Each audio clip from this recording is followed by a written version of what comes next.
నమస్తే.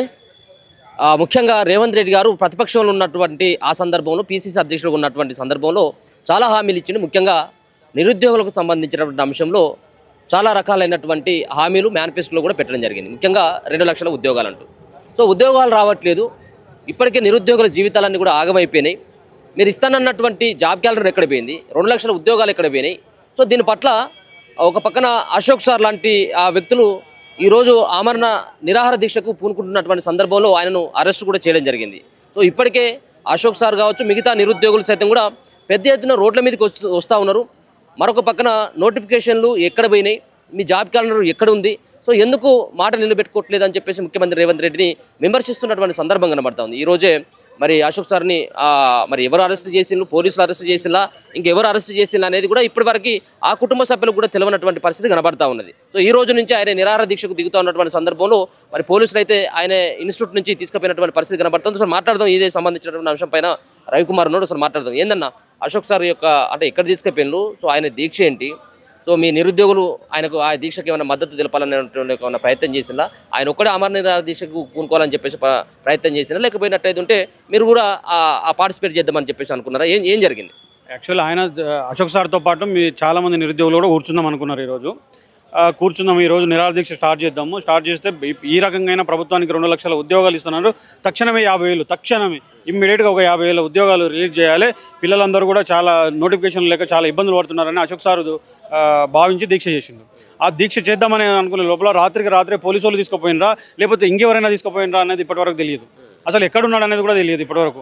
ఎవరికి వాళ్ళ కుటుంబ సభ్యులతో కూడా మాట్లాడినా అసలు ఇప్పటివరకు కూడా ఎవరికి ఇన్ఫర్మేషన్ లేదు. ఇంకా ఎవరైనా రౌడీలు తీసుకుపోయినరా లేకపోతే గుండాలు తీసుకుపోయినరా, ఎవరు తీసుకుపోయినా అనేది ఇప్పటివరకు తెలియదు. పోలీసు వాళ్ళ నుంచి ఇప్పటివరకు స్పందన లేదు. అంటే మేము ఏమనుకోవాలి, ఉన్నాడు అనుకోవాలా, ఆ వ్యక్తి లేడు అనుకోవాలా, ఎక్కడున్నాడని అనుకోవాలా? ఇది ప్రభుత్వం కనీసం ఎవరైనా స్పందించాలి కదా, ఏ పోలీస్ ఆఫీసర్ స్పందించాలి కదా, అది లేకపోతే కన్సర్న్ ఏసీపీలో డీసీపీలో స్పందించాలి కదా. ఇప్పటివరకు కూడా ఎవరు స్పందించాలనే పాపన ఉంది. తప్పకుండా నిరుద్యోగుల కోసం ఎవరు చేసినా మేము అందరం కూడా మద్దతు ఇస్తాం. మేము ఎవరిని దూరం చేసుకోము. ఒకానొకప్పుడు ఒక పెద్ద మనిషి అంటుండే, ఉద్యమానికి ఎవరు వచ్చినా గొంగల పురుగును ముద్దాడతామని చెప్పి, మేము కూడా గొంగల పురుగు సైతం ముద్దాడి తప్పకుండా ఎవరు వచ్చినా మా ఉద్యమానికి తప్పకుండా మేము వాళ్ళకి మద్దతు ఇస్తాం. మా నుంచి వాళ్ళకి సహకారం ఉంటుంది. సో అశోక్ నగర్లో మొన్నటి వరకు కూడా మనం చూసినాం, అక్కడ కానీ దిల్సుఖ్ నగర్లో కానీ సో పెద్ద ఎత్తున కూడా పోలీసులు మోహరించినటువంటి పరిస్థితి కనబడదు. ఇప్పుడు కూడా మళ్ళీ పోలీసులు పెద్ద ఎత్తున కూడా అక్కడ ఉన్నట్టుగానే కనబడతా ఉన్నది. సో ఎందుకు ప్రతిసారి ఇటువంటి అంటే దీక్షలు చేస్తూ ఉంటే అరెస్టులు కావచ్చు, రోడ్ల మీదకి స్టూడెంట్స్ వస్తూ ఉంటే తీసుకుపోయి పోలీస్ స్టేషన్లో అక్రమ కేసులు పెట్టడం కావచ్చు, సో ఇంకా ఇటువంటి ఇదే జరుగుతూ ఉన్నది. సో దీని పట్ల మీరు ఏం మాట్లాడతారు? ప్రజాపాలన పేరుతో బంధించే పాలన, స్పందించే పాలన కాదు, ఇది బంధించే పాలన. ప్రజాపాలన పేరుతో అనేక రోజుల్లో మనం గమనిస్తూ ఉన్నాం. ఇందిరా పార్క్ దగ్గర ధర్నా చేస్తే 5,000 మంది అభ్యర్థులు ఉంటే దాదాపు 5,000 మంది పోలీసులను పెడతారు. అదే సూర్యాపేటలో ఒక ప్రోగ్రామ్ చేసుకుంటే అక్కడ పెడతారు. అది లేకపోతే వినతి పత్రాలు ఇద్దామని గాంధీ భవన్కి వెళ్తే అక్కడ అరెస్టులు చేస్తారు. అరెస్టులతోనే ఉద్యమాన్ని అణిచివేయాలని అనుకున్నారు. కానీ ఎంత అణిచేసినా దానికి రెట్టింపులో మేము మళ్ళీ ముందుకెళ్తాం. ఎంత అణిచేయాలనుకున్నా దానికి రెట్టింపులో మేము ముందుకు వెళ్ళే పరిస్థితి వాళ్ళు తెచ్చుకోరు. ఎందుకు వెళ్తామంటే మేము చదువుకున్న వాళ్ళం, మేము భారత రాజకీయాలు చదివినాం, భారత రాజ్యాంగం చదివినాం, భారత ఆర్థిక వ్యవస్థ చదివినాం, భారత సామాజిక వ్యవస్థ చదివినాం. అటువంటి చదువుకున్నోడిని అణచివేయాలని చూస్తే తప్పకుండా ప్రభుత్వం ఏరికోరి తెచ్చుకుంటుంది, ఏరికోరి వ్యతిరేకత తెచ్చుకుంటుంది. అందుకే ప్రభుత్వానికి మేము విన్నవిస్తున్నాం. మేము చెప్పినాము, ప్రేయర్లు చేసినాం, ప్రొటెస్ట్ చేసినాము, ఇంకా వినలేదు. ఇంకా చివరిగా అశోక్ సార్ ఈ దీక్షకు పూనుకున్నాడు. కాబట్టి ఇప్పటికైనా ప్రభుత్వం స్పందించి స్థానిక సంస్థల ఎన్నికల్లో అని అంటున్నారు, అంత లోపలనే తప్పకుండా మీరు నోటిఫికేషన్ వేయాలి, విడుదల చేయాలి. మీ కార్యకర్తల కోసం ఏ నోటిఫికేషన్ రిలీజ్ చేసుకుంటున్నావు కదా, అంతకన్నా ముందు మాకు నోటిఫికేషన్ వేయాలి. ఒకవేళ వేయని పక్షంలో తప్పకుండా స్థానిక సంస్థల్లో ఎన్నికల్లో మేము పోటీ చేస్తాం. స్థానిక సంస్థల ఎన్నికల్లో మేము ప్రతి ఎంపీటీసీ జెడ్పీటీసీగా పోటీ చేస్తాం. అట్లానే జూబ్లీహిల్స్ ఉప ఎన్నికల్లో తప్పకుండా పోటీలో ఉంటాం. మీరు నోటిఫికేషన్ అయిపోతే జూబ్లీహిల్స్ ఉప ఎన్నికల్లో తప్పకుండా పోటీలో ఉంటాం. అప్పుడు నిరుద్యోగుల పవర్ ఎంతో చూపిస్తాం. ఇప్పుడు అమర నిరాహార దీక్ష ఇక కొనసాగుతుందా లేకపోతే స్టాప్ అయినా? ఆయన ఒక పక్కన ఒకవేళ కనుక పోలీసులు తీసుకుపోయినట్టు అయితే సో ఈ రోజుకే ఫినిష్, లేకపోతే మళ్ళీ యథావిధిగా ఆయన మళ్ళీ కూర్చుంటారు? నిన్న మాతో చెప్పిన మాట ఏంటంటే, పోలీసు వాళ్ళు తీసుకుపోయినా, నన్ను జైల్లో పెట్టినా, అది లేకపోతే ఇంకా హాస్పిటల్లో పెట్టినా, ఎక్కడ ఉన్నా కూడా తప్పకుండా నా నిరాహార దీక్ష కొనసాగుతుంది. అది 20 రోజులు అవుతుందా 25 రోజులు అవుతుందో తెలియదు. ప్రభుత్వం నోటిఫికేషన్ ఇచ్చేంత వరకు కూడా మేము తప్పకుండా మేము నోటిఫికేషన్ వచ్చేంత వరకు కూడా నేను నిరాహార దీక్ష చేసినా నేను చావనైనా వస్తా, కానీ నోటిఫికేషన్ లేకుండా నిరాహార దీక్ష విరమించానని చెప్పేసి మాతో చెప్పడం జరిగింది.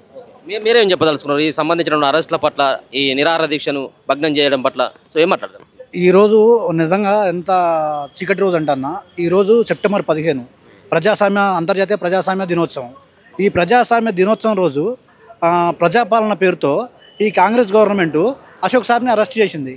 తెల్లరట్ల నైట్ 11 గంటలకి మాట్లాడి ఏం చెప్పినంటే ఖచ్చితంగా మనం రేపు మార్నింగ్ దీక్ష పాల్గొందాం, విజయవంతం చేద్దాం, నోటిఫికేషన్ వచ్చేదాకా సార్ని హాస్పిటల్ వేసినా జైలు వేసినా ఎక్కడ వేసినా కానీ కంటిన్యూస్గా నా దీక్ష చేస్తానని చెప్పిండు. కానీ ఈరోజు ప్రజాస్వామ్య దినోత్సవం రోజు మేము ప్రజల కోసం పనిచేస్తున్నామని చెప్పుకునే కాంగ్రెసే అర్ధాంతరంగా ఎత్తుకపోయింది. అసలు పోలీసు వాళ్ళు అరెస్ట్ చేసిర్రా, రౌడీలు అరెస్ట్ చేసిర్రా, లేకపోతే మరి ఏమైంది, అసలు మనిషి ఉండా లేడా అనే ప్రశ్న ఇంతవరకు మాలో మెరుగుతుంది. అందుకనే ఈరోజు మేము సార్కు మద్దతుగా వాయిస్ ఇద్దామని వచ్చినాం. ఖచ్చితంగా మేము ఉద్యమాలు చేస్తూనే ఉంటాం. ఆమరణ దీక్ష కొనసాగుతుంది టిల్ మీరు నోటిఫికేషన్ ఇచ్చే వరకు. మీరు సార్ని ఏం చేసినా సార్ ఆపేదైతే లేదు, ఖచ్చితంగా చేస్తాడు, మా కోసం ఉంటాడు. నిరుద్యోగులకు నోటిఫికేషన్ వచ్చేదాకా సార్ పోరాడుతూనే ఉంటాడు అన్న. సో ఇది పరిస్థితి. వాళ్ళందరూ కూడా అంటే అశోక్ సార్తో పాటు ఆయన చేసేటువంటి దీక్షలో కూర్చున్నటువంటి వ్యక్తులు సో ఉదయం ఆఫీస్కి వెళ్ళేసరికి ఏదైతే ఆమరణ నిరాహార దీక్ష చేసేటువంటి ప్లేస్కి వెళ్ళేసరికి ఆల్రెడీ అశోక్ సార్ లేడు. వాళ్ళు ఎవరు తీసుకుపోయారు అనేది కూడా ఇప్పటివరకు కూడా వీళ్ళకు తెలియనటువంటి పరిస్థితి ఉంది.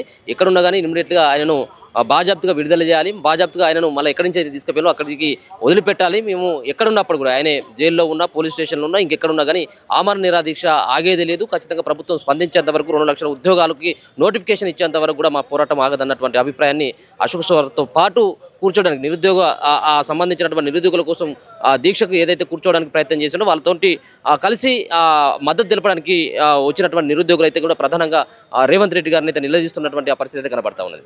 చూస్తూనే ఉండండి మన తొలి వెలుగు.